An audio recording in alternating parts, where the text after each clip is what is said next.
तो फाइनली मैं नीट के ट्रॉमा में से थोड़ा बहुत बाहर निकल के आ चुकी हूँ और अब मैं आप लोग को बताऊँगी कि मेरे फ्यूचर प्लान्स क्या हैं। फ्यूचर प्लान्स से पहले मैं अपना बता देती हूँ कि मेरा पेपर कैसा गया है। और शुरुआत में जो मैंने बोला था ट्रॉमा शब्द, उससे तो आप लोगों को पता लग ही जाना चाहिए कि कितना शानदार ये सुश्रुत वाला पेपर मैं करके आई हूँ। भाई मैंने ये पेपर देखा, मेरे मन में ये वाली पिक्चर आ रही है। मैं कह रही एनडीए कि क्या हम लोगों को इशारे कर रहे हो तुम। फिर लेकिन मैंने ध्यान से पढ़ा तो मैंने कहा ओ माय गॉड, ये तो सुश्रुत लिखा है। फिर मुझे उस टाइम पे मतलब भी नहीं पता था क्या है इसका मतलब। फिर मैंने घर पे आके देखा तो मुझे पता चला इन्होंने मेडिकल साइंस की ये कुछ बहुत बड़ा योगदान कंट्रीब्यूट किया था। तो फिर मैंने कहा चलो अच्छी बात है। तो पेपर की बात करें तो भाई सबसे पहले मैं ऐसे पेपर खोल रही थी अपना, तो सबसे पहले मेरे को ना ये वाला क्वेश्चन दिख गया। भाई मैं भयंकर खुश, मैं कह रही भाई साहब मेरे से पहला ही फिज़िक्स का क्वेश्चन बन गया है।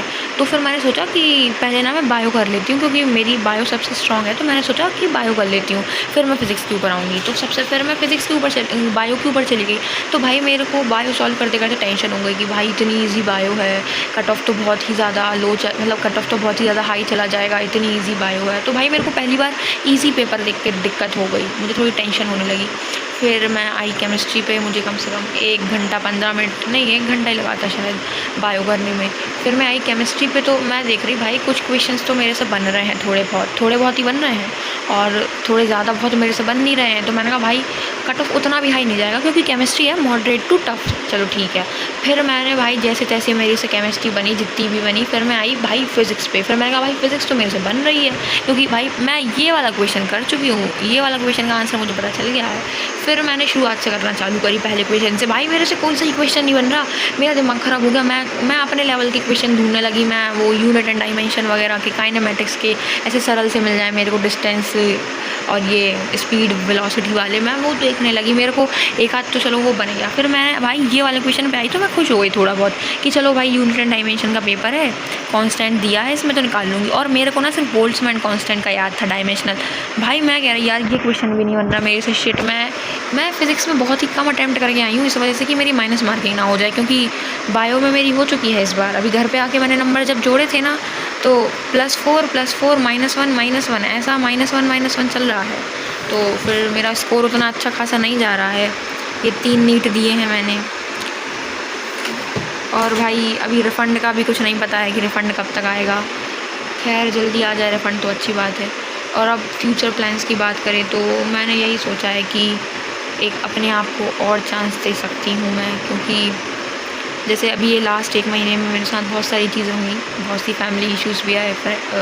तो उस वजह से मैंने CUET का एग्ज़ाम भी नहीं दिया है अभी। तो मैं CUET दिया ही नहीं तो फिर अब मेरे को कहाँ से कॉलेज मिलेगा कोई। तो अभी मैं यही सोच रही हूँ कि 1 साल और नीट को दूँ मैं अपना। हाँ, मैं भले ही नीट की काउंसलिंग में ज़रूर भर दूँगी कि अगर मेरे को जैसे कोई आयुष यानी BAMS या BHMS भी मिलता है या BDS भी मिल जाता है प्राइवेट, तो एटलीस्ट मैं कर लूँ side by side partial drop के साथ। लेकिन अभी तो फ़िलहाल मेरा फुल ड्रॉप का ही प्लान है। अभी तो मैं पढ़ना चालू कर दूँगी 1-2 दिन में, थोड़ा माइंड फ्रेश करके। और बात आती है कि ऑनलाइन प्रिपेयर करूँगी मैं या फिर ऑफ़लाइन की। तो ऑफ़लाइन का मैंने बहुत सोचा, लेकिन फिर ये भी है ना कि ऑफ़लाइन में अभी जाऊँगी मैं अगर, तो ऑलरेडी बैच चालू हो चुके हैं कब से, तो शायद मतलब मुझे उतने अच्छे से नहीं पता है। बट जहाँ तक मैंने लोगों से पूछा है तो वो यही बता रहे थे कि अभी तो 4थे-5वें वाले बैच चालू हो गए होंगे, तो वहाँ पे जाने से अच्छा तो यही है कि आप अपने स्पेस में घर पे ही पढ़ो ऑनलाइन। तो अभी तो मेरा यही है कि मैं ऑनलाइन ही प्रिपेयर करूँगी। और अगर किसी के पास कोई और अच्छे सजेशंस हों कि कैसे मैं कर सकती हूँ, कोई किसी कोर्स के साथ अच्छे से कर सकती हूँ, ऑनलाइन अच्छे से कर सकती हूँ, ऑफ़लाइन, तो प्लीज़ कमेंट सेक्शन है ही आपके पास खुला हुआ, तो प्लीज़ अपने जो भी सजेशंस हैं वो आप वहाँ पे दे सकते हैं। Thank you so much.